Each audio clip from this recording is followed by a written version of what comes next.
नाव धानी निशांत देवरे. ह्या इकडच्या स्पर्धेचा माझा फर्स्ट एक्सपिरियन्स आहे. मला खूप छान वाटलं आणि ह्याच्यातून आपल्याला खूप काय काय शिकायला मिळतं. प्रत्येकजण काहीतरी छान छान माहिती देतं. याच्यातून आपल्याला ना पाठांतर वगैरे आपल्याला मेंदूला चालना वगैरे खूप छान मिळते. माझं नाव सानवी शेखर लिम आहे. मी या स्पर्धेसाठी यायची काहीच मदत घेतली नव्हती. मी स्वतः 2 पुस्तकं वाचून त्याच्यामधली जी माहिती तीच इथे परफॉर्म केली. त्यामुळे स्पर्धा मला छान वाटली. क्रांतिकार कशी वेगवेगळी माहिती जी आत्ताच्या यायला पण माहीत नाही ती माहिती त्याच्यात सापडली. नमस्कार, मी गौरी प्रसाद मुंजे. माझा मुलगा श्रेयस प्रसाद मुंजे यांनी 5वी ते 7वी या गटामध्ये भारतीय सशस्त्र क्रांतिकारक हा विषय घेतला होता वक्तृत्व स्पर्धेसाठी. हा विषय इतका उत्कृष्ट आहे ना, खरं सांगायचं तर आमच्या लहानपणी आहे ना, प्रत्येक विषयावर प्रत्येक क्रांतिकारकांबद्दल त्यांच्या जयंतीच्या निमित्ताने वक्तृत्व स्पर्धा शाळेतच व्हायची. पण आता तेवढंसं होत नाही शाळांमध्ये आणि ही मुलं वंचित राहतात अशा इतिहासापासून आणि त्याचे दुष्परिणाम तर आज आपण बघतोच आहोत. तर या दुष्परिणामापासून वाचण्यासाठी आम्हाला तो खूप चांगली संधी वाटली. माझ्या मुलाला मी मुद्दामून मराठीमध्येच बोलायला सांगितलं. आमची शाळा इंग्लिश मिडियम आहे, कल्याणची सुभेदारवाडा इंग्लिश मिडियम स्कूलमधनं आहे तो. आणि इंग्लिश मिडियम स्कूल असले तरी आम्ही मराठी घेतलं होतं आणि मराठीची भाषा किंवा त्यांच्या क्रांतिकारकांविषयीची माहिती याबद्दल त्याला इतकी उत्सुकता होती ना की त्याचं भाषण अवघ्या 2 दिवसात पाठ केले त्याने. त्यांचा उत्साह इतका चांगला होता ना की त्यांनी ते भाषण समजून घेतलं. मुळात जी गरज होती या स्पर्धेची की मुलांपर्यंत पोचावं, तर ते खूप छान प्रकारे पोचले. आणि मला असं वाटतं की असे उपक्रम अशा प्रकारचे वेगवेगळे विषय घेऊन वारंवार केले जावेत की जेणेकरून आजच्या पिढीला ही माहिती मिळू शकेल. म्हणजे मी शिवांश गवंडे, शारदाश्रम विद्यामंदिरमधून मी या आंतरशालेय स्पर्धेसाठी आलो आहे. हा माझा दुसरा अनुभव आहे या स्मारकामध्ये. मी 4थीमध्ये पण आलो होतो आणि कविता गायन स्पर्धेमध्ये पहिला क्रमांक पटकावून गेलो. आणि यावेळी माझी ही आशा आहे की मी जी मेहनत केली त्या मेहनतीचं माझे परीक्षक चांगला प्रतिसाद देतील. माझे नाव भारती हरिश्चंद्र मोहिते. माझा मुलगा शिवांश गवंडे आणि माझी मुलगी धानी देवरे या दोघंही या स्पर्धेसाठी इथे आले होते. याच्या आधीही गेल्या वर्षी या स्पर्धेमध्ये ही दोघंजणही उतरली होती आणि उत्तमरित्या त्यांना इथे यश मिळालं होतं. यावेळेला पुन्हा आम्ही आलो आहोत आणि दरवर्षी सावरकरांच्या इथे ह्या पद्धतीच्या स्पर्धा आयोजित केल्या जातात. वेगवेगळ्या पद्धतीच्या स्पर्धा आयोजित केल्या जातात, फक्त वक्तृत्व नाही, एकपात्री वगैरे पण आणि बऱ्याच. तर खूप छान यांचं नियोजन असतं. सर्वात महत्त्वाचं म्हणजे मुलांना घेण्यापासून सोडण्यापर्यंतचं पूर्ण आणि तयारीसाठी आम्हाला वेळही दिला जातो. तयारीमध्ये हे होतं की आपल्या मुलांना स्वातंत्र्यवीरांबद्दल खूप सारी माहिती आम्हाला सांगता येते.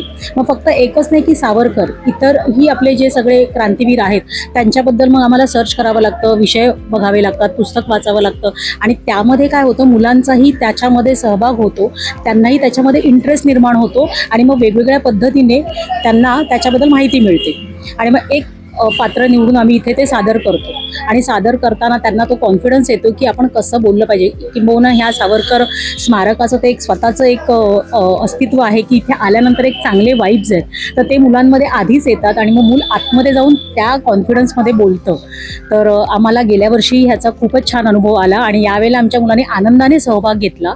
यासाठी आमच्या शाळेने देखील, शारदाश्रम विद्यामंदिरची ही मुलं आहेत, आमच्या शाळेने आम्हाला खूप मदत केली. कारण इथे येण्यासाठी शाळेचा सहभागही महत्त्वाचा असतो, शिक्षकांचा सहभाग महत्त्वाचा असतो आणि आमचे शिक्षकही मुलांचा तशाच पद्धतीने प्रॅक्टिस घेतात. माझं नाव आस्था आहे.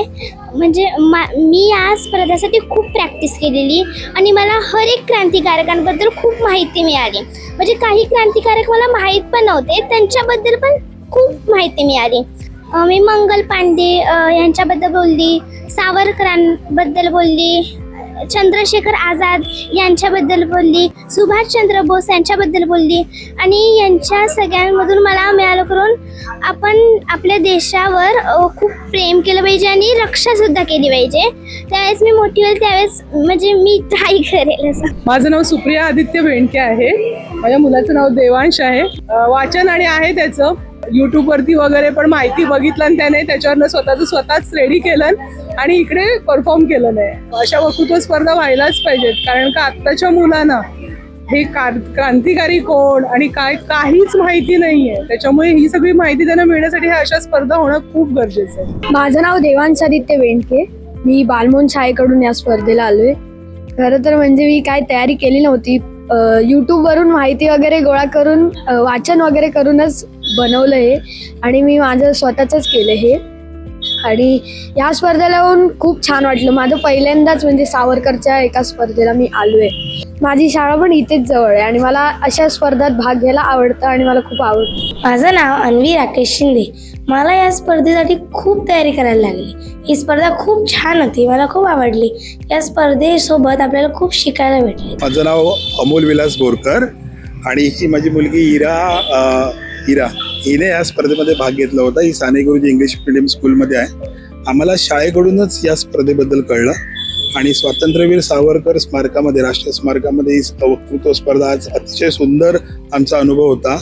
हिराला आम्हाला बक्षीस मिळेल वगैरे तो नंतरचा भाग आहे. पण या स्पर्धेची तयारी करत असताना आम्ही वेगवेगळे क्रांतिकारकांवर एक अभ्यास थोडासा पद्धतीने करण्यात आला. मग त्याच्यामध्ये तिला पण माहिती मिळाली आणि मग तिच्या कम्युनिकेशन स्किलवर, प्रेझेंटेशन स्किलवर थोडंसं काम केलं आणि थोडंसं आम्ही मग त्यामध्ये प्रयत्न केला. पण हा आमचा अनुभव अतिशय सुंदर होता आणि अशा स्पर्धा सगळीकडे व्हायला पाहिजे.